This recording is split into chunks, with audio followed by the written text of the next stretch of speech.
ensiklopedi. Nah, ini banyak banyak sekali ya, tren sekarang di Indonesia penjualan ensiklopedia itu mulai meningkat. Ensiklopedia itu buku ya, buku mengenai satu cakupan tertentu gitu. Nah, ini produk industrial ya. Yang pertama adalah expense item. Kalau bicara expense adalah kita lihat di sini ya.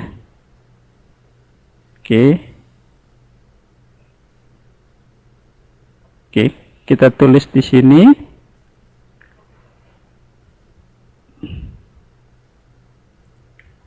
Ya, ini ada dua model ya. Kadang kita sering terkecoh dengan kalimat ini ya. Ya, kalau yang ini beban, kalau yang ini adalah cost. Ya. Expense akan menjadi cost ketika produk atau beban tersebut digunakan, gitu ya. Cost akan dilaporkan di dalam laporan apa kira-kira? Ini beban, ini cost. Jadi expense merupakan biaya-biaya yang akan dikeluarkan selama proses produksi. Ketika proses produksi itu selesai, misalkan dari bahan baku menjadi bahan setengah jadi, atau bahan setengah jadi menjadi bahan jadi, maka beban tersebut akan pindah ke cost. Jadi cost ini akan dilaporkan di laporan laba rugi. Oke, kita kembali lagi. Ya. Jadi expense item adalah material atau jasa yang dikonsumsi dalam 1 tahun dan digunakan dalam proses produksi. Ini misalkan contohnya adalah terigu dan terigu untuk pembuatan mie instan. Yang kedua, capital item atau barang modal. Ya. Capital item tahan lebih dari 1 tahun, kemudian sifatnya mahal dan tahan lama. Umumnya untuk operasional. Jadi kalau Anda lihat di laporan keuangan, terutama di neraca, itu berada di aset tetap, gitu ya. Aset tetap itu harta tetap, misalkan kendaraan, mesin, gedung, ya, tanah. Nah, itu umumnya lebih dari 1 tahun dan tahan lama, gitu. Peralatan lainnya. Nah, sekarang kita coba lihat lini produk.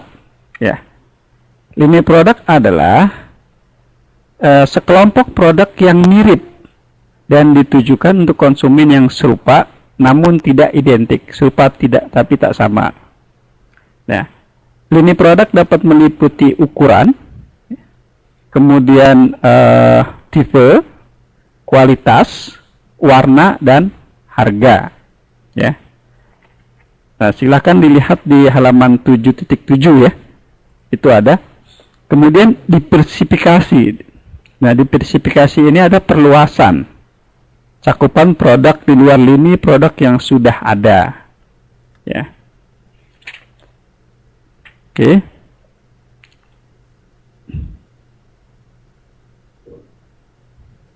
Nah, sekarang kita masuk ke bauran produknya. Nah, pengelompokan, ya, sekali lagi bauran itu membaur, artinya menjadi satu, mengelompokkan kombinasi atau variasi produk yang ditawarkan perusahaan. Nah, bauran produk terdiri dari ini, lebar, width, ya, width-nya, panjang, length, kemudian kedalaman, depth, konsisten tertentu.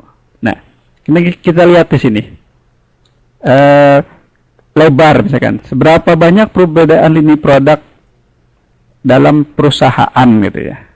Nah, misalkan deterjen, pasta gigi, atau sabun. Nah, ini biasanya ada di perusahaan-perusahaan consumer good, ya. Kemudian jumlah total item, ya.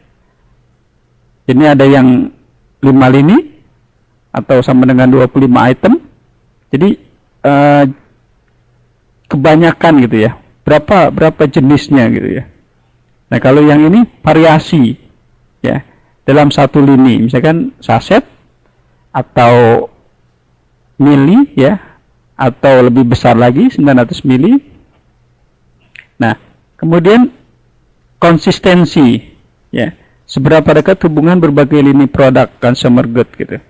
Nah, biasanya perusahaan-perusahaan yang satu jenis itu memproduk barang yang saling berkaitan gitu, berkaitan satu sama lain. Ya. Nah, yang sering kita lihat itu adalah Unilever dan P&G. Ya. Itu umumnya produknya banyak dan tidak tertutup dari deterjen, pasta gigi dan sabun saja gitu ya. Bahkan sampai bedaknya pun mereka buat gitu ya. Jadi sesuatu yang berhubungan dengan alat-alat kesehatan mereka buat. Oke. Nah, hari ini gitu ya, hari ini dan malam ini pun gitu ya, Anda berhadapan dengan suatu produk yang sudah sangat Anda kenal sekali gitu ya, sangat Anda kenal. Nah, masing-masing di Anda tuh punya barang atau produk yang Anda gunakan hari ini, laptop ya. Itu ada namanya ya. Masing-masing ada, misalkan ada mereknya itu adalah Lenovo punya saya. Kemudian mungkin Samsung punya Anda, atau Asus atau HP. Nah, itu merupakan merek. Nah, sedangkan produknya adalah apa kira-kira? Produknya apa?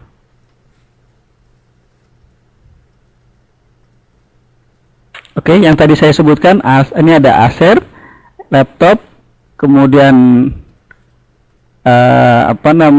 ya, notebook ya. Itu adalah produknya gitu ya. Nah, elektronik itu lini produk sebenarnya.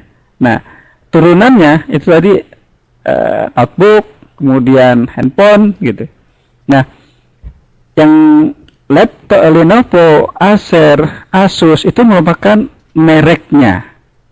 Ya, jadi merek itu adalah sebuah nama gitu ya, istilah atau tanda ya. Nah, ketika coba Anda lihat gitu ya, adakah yang pernah melihat logonya Carrefour gitu? Ya. Ini saya tulis. Oke.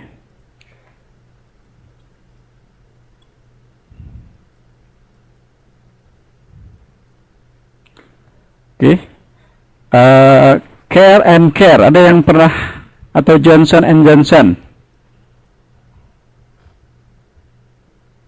Johnson and Johnson. Ya, atau P&G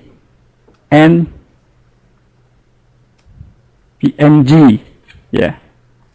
Ya, atau Carrefour ya.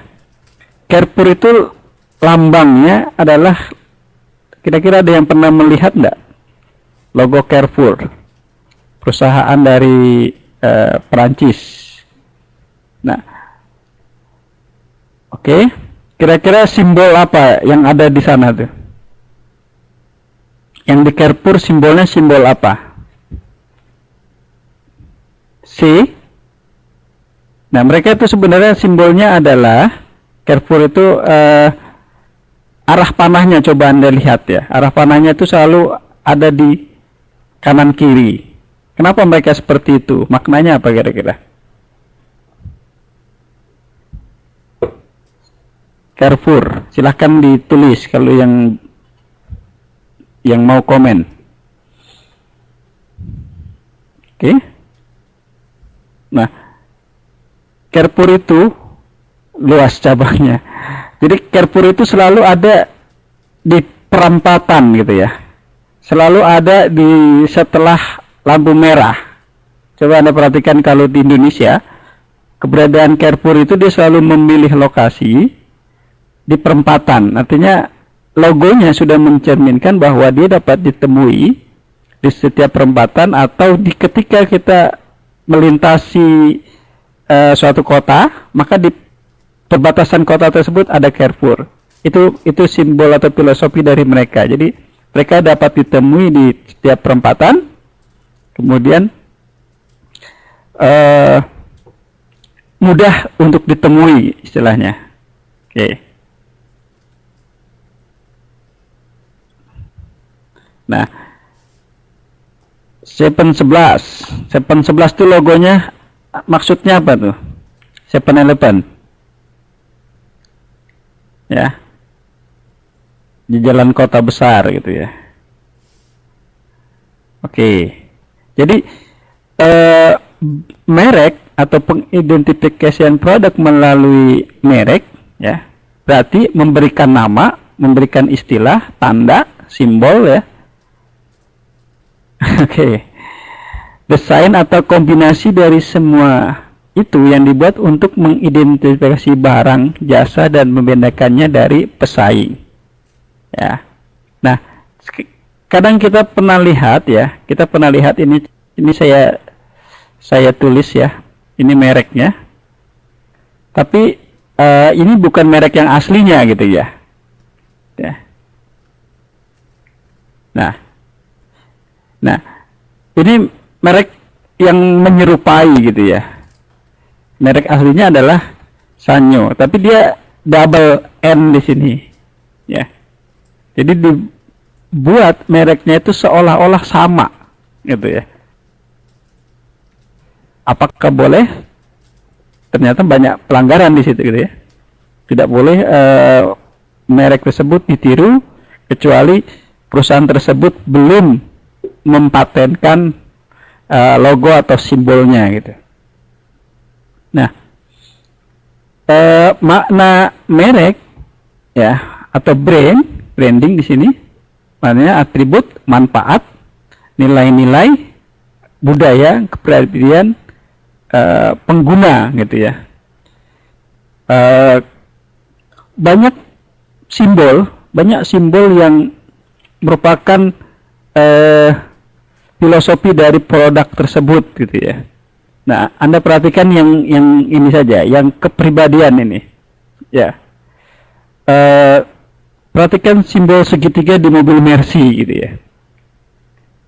Atau simbol di mobil Jaguar ya.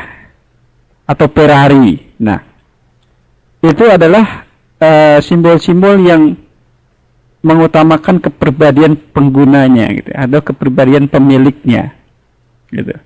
Nah, jenis merek ini ada yang sangat menasional, ada yang berdasarkan lisensi, ada yang private. Danone, kira-kira Danone ini dari mana? Oke, ada yang tahu Danone? Ya. Oke, Prancis. Produknya apa? Produknya Aqua, betul. Jadi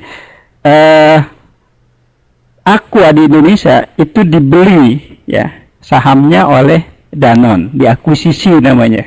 Ya, kemarin kita sempat singgung ada akuisisi pembelian perusahaan oleh perusahaan lain, diakuisisi.